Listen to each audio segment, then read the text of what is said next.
right. I believe. I believe we are live. All right, I will never sing again. I promise. It is It April 27th. wasn't that And bad. all right. I mean, it was almost in key. Almost. Looks like we're good to go. Minor technical difficulties have been sorted for the morning. It looks like, and we are the April 27th edition of the Crypto Flight Path. I bid you a fond good morning, sir, from wherever you are and from wherever I am. Yeah, well, I'm in Austin, so I'm here for consensus. So I'm excited. It's the first time I've been able to kind of go to, a crypto event like this. So it'll be great to see what's going on and kind of get a feel for the energy. If the world says crypto's dying, I'm going to beg to differ. I am wholly in alignment with this idea that that crypto. I it's so easy to speak in sweeping generalizations, and it's ultimate human nature, and I understand why. And but the reality is that this thing has this crypto sphere, with Bitcoin having led the way. Bitcoin blazed the trail, from my perspective, for this whole like tumultuous like slogging ahead and gyration in the financial or in the world, and the way it's roiling the status quo. It's I mean I think it's going to be it's really easy to say also, oh, it looks like it's going to be very interesting times ahead, but I really honestly believe this, that the best and maybe the worst is yet to come, perhaps. But what I'm trying to say is I don't think it's dead. I think the I think this lottery mentality is starting to wane a little bit. Although I would argue that I would argue that it's good to challenge that assumption, and that it's not that the lottery mentality is waning. Is that there's just new people, like there's more and more new people coming, and there's more and more people that have experienced different phases of the last couple cycles, economically. I'm talking in broad spectrum.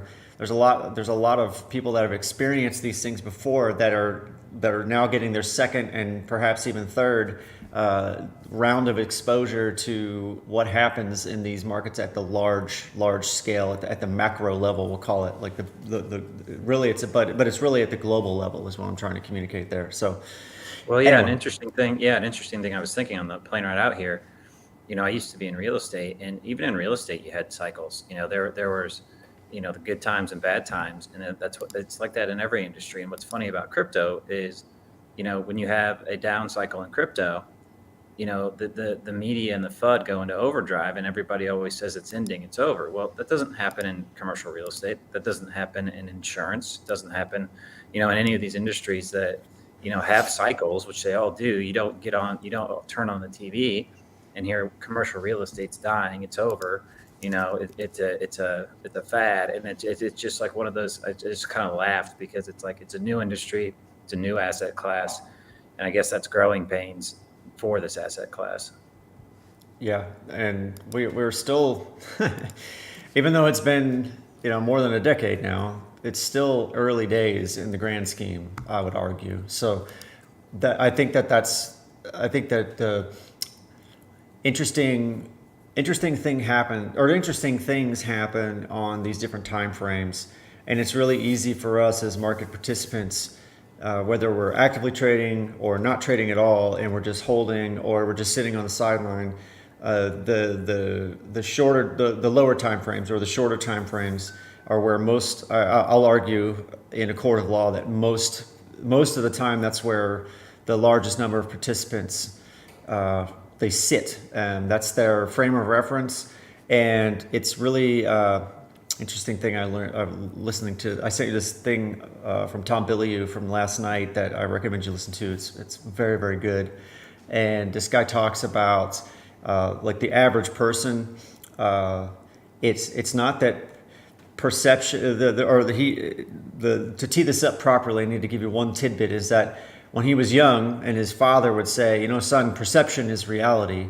and he for some reason he instinctively, viscerally thought that was not accurate, and he would say, "No, Dad, reality is reality. Your perception of it is your perception of what's happening." And he made this example of, I'm standing in the road and there's a car coming, and my perception is that the car is not going to run into me if I'm standing in its way, but the reality is the car is going to run me over. It doesn't matter what my perception was. You see, or does that, you understand what I'm saying there? Hopefully. No, yeah, no, I get it. And what I'm trying to say is that in the short term, shorter, lower time frames from one day to the next, or even one 15-minute period to the next, there's this gyrating of this perception of, oh my gosh, it's over. Oh my gosh, we're so back. Really, what I'm trying to communicate here is that you have to, in my opinion, the key to success is simply understanding how to look at these things on longer time frames and in really a bigger picture mindset. And so what I'll point out here I'll flip over to the CoinGecko here, and there was an interesting situation or scenario yesterday where price across the board seemed to elevate, or there was this rising tide on the back of the FRB bank issue, where the bank's on the verge of shutting down because it's the 14th largest bank ish, and it's in trouble, and the government may not save it, and it's the cracks in the banking system are showing themselves, and it's a continuation of what we saw prior. And I'll argue that the news of this is suspect, and I'll put on my conspiracy hat for a second, is that we had this Silicon Valley Bank and Signature Bank thing, and there was a lot of, you need to get your money into you need to get your money to safety because your bank could fail because fractional reserve banking, blah blah blah. A whole bunch of other stuff has happened in between, and I feel like us normies had almost forgotten about it, and then boom, here's another example. And what I'm trying to illustrate here is that the perception was that Bitcoin was going sideways for a while, and I'll bear with me a second as I contend with the setup here. I want to flip over to the charts, which is going to be over here. There we go. Yeah. So you see on this here Bitcoin chart, I want to point out is now this is a 4-hour time frame. Okay, and we had this sideways action, a little bit of a move higher, but came back down, and as price was pulling back here, lots of change in sentiment that I was able to pick up on. And remember, this is at a very small scale, but from my own perspective, okay, which is really, it's not even perspective, it's perception, and that's another key thing in that video that I said. I really encourage you to watch that, Josh, just for the record. But my perception is that, okay, price is pulling back, but the question that I'm asking this whole time is, why isn't it dumping or going a lot lower? And the reality is that the market is supporting it here. And we had this move up, and then some right here. So yesterday, something happened. I'm still not even sure what happened. It could have been several things, but we had this really strong reversal back down to this lower end of this newly established range, meaning we had this very strong move higher back to a resistance level. We had this big pullback, and now we're right back in the middle. And it illustrates that on the shorter time frame, it can be very challenging to make positioning decisions. And if your bias is long, you look at these. There's two ways to look at this. If your bias is longer time frame, you think the price is going higher because things are going to continue to deteriorate, or our purchasing power is going to. Nothing has changed necessarily in terms of monetary debasement. The servicing of the debt is going to get more expensive. We're going to have to, tax revenues are not going to sustain that, and raw purchasing power in U.S. dollar terms is going to continue to go lower, so people are going to seek a place to preserve that purchasing power, and you think this thing's going higher, then you're looking at these moves back down to the support level, for example, as an opportunity maybe to add or to just sit on your hands and do nothing. Others that feel like it's going the other way, or that it's, oh my gosh, it's totally over, it's done, we're done, pack it up, go home. Think that it's going to roll over here, but it didn't. And that's what I'm trying to say, is that this very interesting price action. And I think the takeaway here is that there are enough buyers either in the market or sitting on cash, ready to get in, if they're not already in, but are also those who are participating with a bias towards the upside, swooped in and defended this position pretty heavily yesterday. So I think that's a really important thing that happened, and I just think it's pretty amazing, quite frankly, that Yeah. What happened was, there was a report that came out that the U.S. government and the Mt. Gox wallets were selling, and we had an immediate dump when that happened, and then that news turned out to be fake, right? Ooh. And so, Okay. but I think something to note here is the psychology of this, that markets are very interesting, right? And so we've had this kind of fear of Mt. Gox wallets becoming acting and people dumping Bitcoin out of the market. Well, even though that headline was fake, the second time that headline comes out is not going to be as effective, because psychology, we've already seen it, right? And that's just something to kind of pay attention to. Doesn't mean it won't have an effect, but I don't think the effect will be as visceral if that were to happen. But in my estimation, that's what happened yesterday. I think you're right, and I appreciate you reminding me. I had gotten wind of this, or those two elements that turned out to not be accurate, and it's just the perception, though. Like you just made an excellent point, is that the perception was that these things were accurate, and we live in a world where we have access to information in virtually real time or near real time, and these quick moves, some of it could have been algorithmic, meaning programmed machineries, in a manner of speaking, that were paying attention to data, sentiment data, and the minute that the machine, the algorithm detects negative data, it takes a short position, for example, or it liquidates its long position to try to capitalize on the momentum in either direction. The machines don't care, or the algorithmic trading robots don't care. They're looking for signal among the noise, and when they get what they perceive to be a signal, or what the machine understands to be a signal, they're going to take some action. And in some cases, humans tend to try and follow that, and it usually doesn't end well. So, and this is a great example where I think a lot of people are. Let me try to illustrate it this way. This sideways trading action we're looking at, where we're basically in this range, this effectively in a range between 30,500 ish and 27,000 ish. This is not great price action if you're an exchange where you need volatility, you need people making trades in high volume, because your revenues depend on trading activity. And big moves to the upside draw more participants. For example, big moves to the downside draw the other kind of participant to the market. And I think the outcome of this, like whipsaw is a good term for it, quite frankly. This whipsaw price action yesterday, the only winners yesterday were the exchanges and the people that were loaning out their Bitcoin and other crypto to the exchanges for people to speculate on. And a lot of short interest got wiped out, a lot of leveraged longs got wiped out, and the house, as they say, the house always wins. So it's a very interesting, perhaps cautionary tale. Being prepared in a manner of speaking.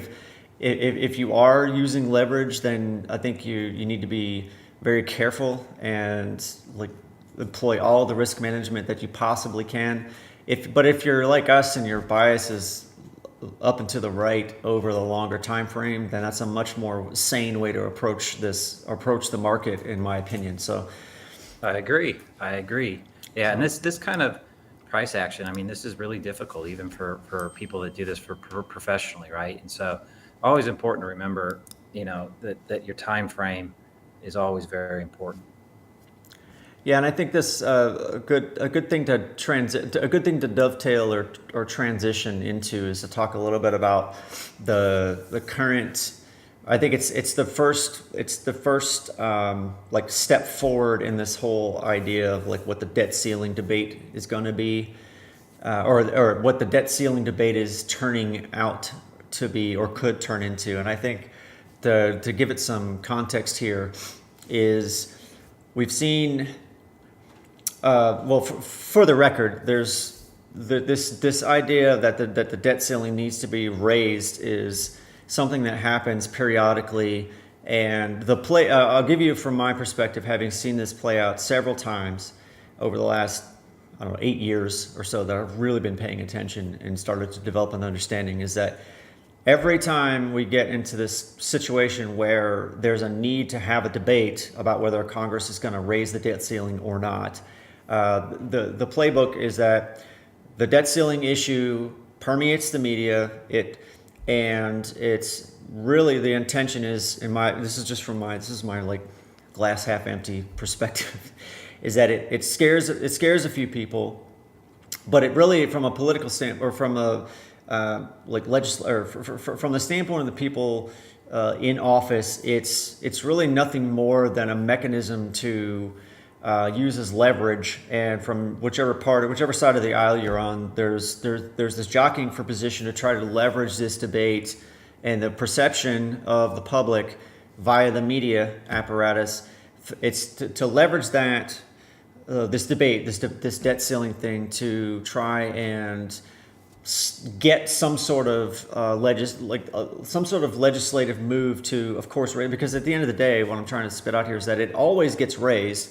Very rarely does any sort of concession in terms of like finding ways to cut spending, which is whichever side wants to raise the debt ceiling and wants to continue the spending, or continue to or be able to facilitate the necessary spending as they see it. The other side says, well, hold on, we can't do that unless we cut in these other areas. So there's this debate that goes back and forth. I think Social Security, Medicare, Medicaid, and certain other entitlements are the first things that that receive the threats from either side, whoever's taking the opposing viewpoint here. I think that's the first thing that happens, is entitlements get threatened.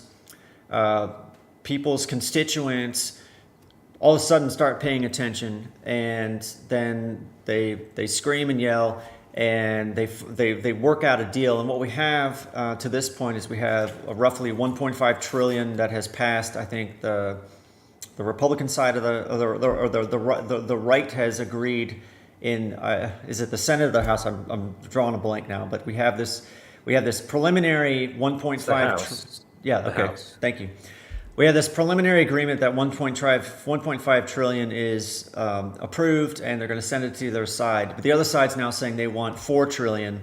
But the thing that should stand out here is that this is going to facilitate at least another $1.5 trillion, closer to 2 trillion of federal spending. And where does that money land? It lands in the economy. And what does it do? It further erodes the purchasing power of the U.S. dollar. And I think that's whatever. Yeah, and it's like whatever number they come up to. And it's funny because 1.5 trillion or 4 trillion. I mean, why not just make it 50 trillion and end the whole thing right now, right? Like it's so silly. But it's not like, so whatever number they end up at, okay, let's say it's 2 trillion. It's not like there's any chance in the world they're gonna not spend it. Like that money is going to get spent, and I tend to think that it goes to places that it shouldn't, right? But that's neither here nor there. Back to your point is that it's 2 trillion. I mean, and we talked about this the other day. The amount of how high that number is absurd, and they talk about spending, entitlements and all that. There's so much fat we could cut out of this, and mainly, 70% of the government, I would say, could go away and we would be fine, right? If not more. But that's not going to happen. No, it is not. And I think the thing that I'm trying to, the thought that I'm trying to put together here is that the money that, or the budget allocation, the spending, the money that they want to approve, it literally has already been spent, meaning it's already earmarked. Meaning there are financial obligations and spending programs that the government has that are already, it's not like they're going to have to go out and look for something to spend this money on. You understand where I'm going with this, hopefully. There are programs that now this is where the politics and human nature come into play, is that what happens is you get whoever, you pick one side that is trying to facilitate the increase. They talk about, well, if we don't get it, here's what happens. These programs don't get funded, and these people starve to death, and this other thing doesn't happen. But what I'm trying to communicate is that the spending needs already exist, and there's lots of contractual, like the government is the federal government, by the way, is the largest single consumer of goods and services. They're the biggest customer, so to speak, and they're never paying like the best price for things.